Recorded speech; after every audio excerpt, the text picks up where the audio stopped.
31 अक्टूबर 1984 सुबह के 9:20 दिल्ली के सफदरजंग रोड स्थित प्रधानमंत्री निवास से बाहर निकलती हैं इंदिरा गांधी।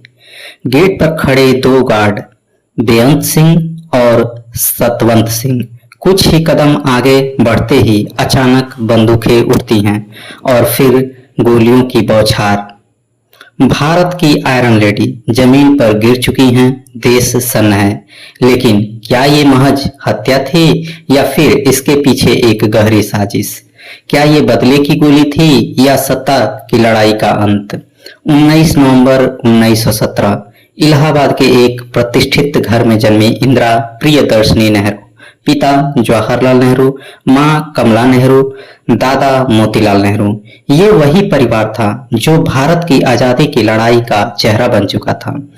लेकिन इस ऐशो आराम भरे घर में बचपन आसान नहीं था। पिता हमेशा जेल में, मां बीमारी से जूझती रहीं, इंदिरा अक्सर अकेली रहती थी। बचपन में ही उन्होंने वानर सेना नामक एक बच्चों की टोली बनाई जो अंग्रेजों को परेशान करती, झंडे लगाती और संदेश पहुंचाती। कौन जानता था कि ये छोटी बच्ची एक दिन पूरे देश की किस्मत तय करेगी। लेकिन इंदिरा का अकेलापन ही उनकी असली हथियार बनने वाला था।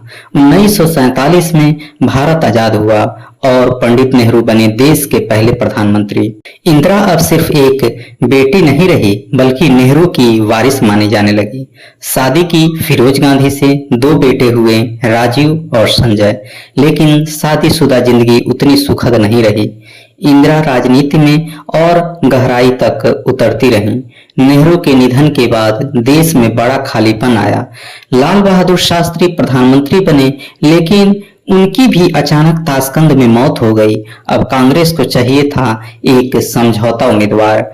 सबने सोचा इंदिरा गूंगी गुड़िया साबित होगी, लेकिन किसी ने अंदाजा नहीं लगाया था कि ये गूंगी गुड़िया जल्द ही शेरनी बन जाएगी। 1966 में इंदिरा गांधी बनी भारत की प्रधानमंत्री, पहली महिला प्रधानमंत्री।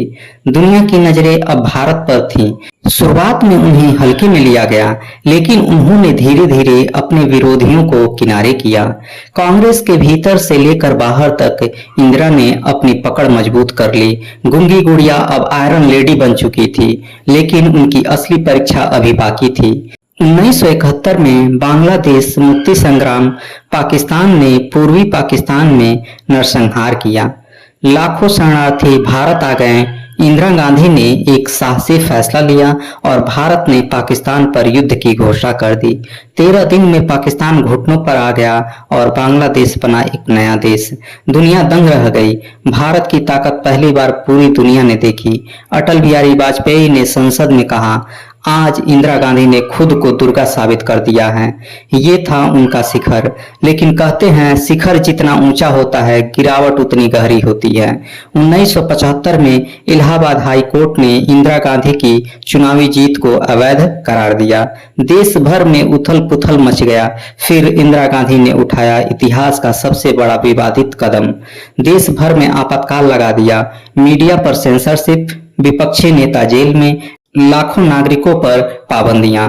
उनका बेटा संजय गांधी यंग तानाशाह बनकर उभरा। जबरदस्ती नसबंदी, झुग्गियों की तोड़फोड़ और डर का माहौल। भारत लोकतंत्र से तानाशाही की ओर फिसल गया। जनता गुस्से में थी, लेकिन सवाल ये थे, क्या इंदिरा का ये कदम उनके लिए ढाल साबित होगा या खुद उन्होंने अपनी कब्र खोद लिए हैं? 1977 में जनता ने इंदिरा को सत्ता से बाहर कर दिया। वो अकेली पड़ गई, लेकिन राजनीति की शेरनी आसानी से हार मानने वाली नहीं थी। 3 साल बाद 1980 में जनता पार्टी बिखर गई। इंदिरा की शानदार वापसी हुई, लेकिन तभी एक और त्रासदी। उनका छोटा बेटा संजय गांधी हवाई हादसे में मारा गया। अब उन्होंने राजीव गांधी को राजनीति में उतारा। देश एक बार फिर इंदिरा के नियंत्रण में था, लेकिन पंजाब की धरती पर साजिश पक रही थी। 1984 में पंजाब में खालिस्तान आंदोलन जोर पकड़ चुका था। आतंकवादी स्वर्ण मंदिर में डेरा डाल चुके थे। इंदिरा ने आदेश दिया ऑपरेशन ब्लू स्टार। भारतीय सेना ने स्वर्ण मंदिर में प्रवेश किया, खून खराबा हुआ, सैकड़ों लोग मारे गए। ये फैसला इतिहास का सबसे विवादित कदम साबित हुआ। सिख समुदाय गुस्से में भर गया और उसी गुस्से ने जन्म दिया इंदिरा गांधी की हत्या की साजिश को। सुबह 9:20 पर इंदिरा गांधी अपने ऑफिस जाने के लिए घर से बाहर निकलती हैं। गेट पर खड़े गार्ड बेअंत सिंह और सतवंत सिंह। इंदिरा मुस्कुराती हैं, लेकिन पल भर में बेअंत ने पिस्तौल निकाली और सतवंत ने ऑटोमेटिक गन तानी। गोलियों की आवाज गूंजी और लौह महिला जमीन पर गिर पड़ी। भारत की राजनीति में भूचाल आ गया, लेकिन असली तूफान अभी भी बाकी था। उनकी हत्या के बाद दिल्ली जल उठी, सिख विरोधी दंगे, हजारों निर्दोष मारे गए, देश खून और आंसुओं में डूब गया। इंदिरा गांधी मर गई, लेकिन उनकी विरासत जिंदा है।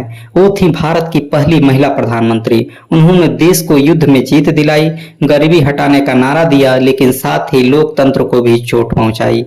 आज भी सवाल उठते हैं, क्या वो भारत की दुर्गा थी या तानाशाह? क्या उनकी हत्या सिर्फ बदले की गोली थी या सत्ता की गहरी साजिश? 31 अक्टूबर की सुबह ने भारत का चेहरा बदल दिया। इंदिरा गांधी चली गईं, लेकिन पीछे छोड़ गईं सत्ता की एक कहानी, साजिश का एक रहस्य और इतिहास का एक ऐसा अध्याय जिसे कभी भुलाया नहीं जा सकेगा। वो लौ महिला थीं, लेकिन उनकी जिंदगी और मौत अब भी एक रहस्य है।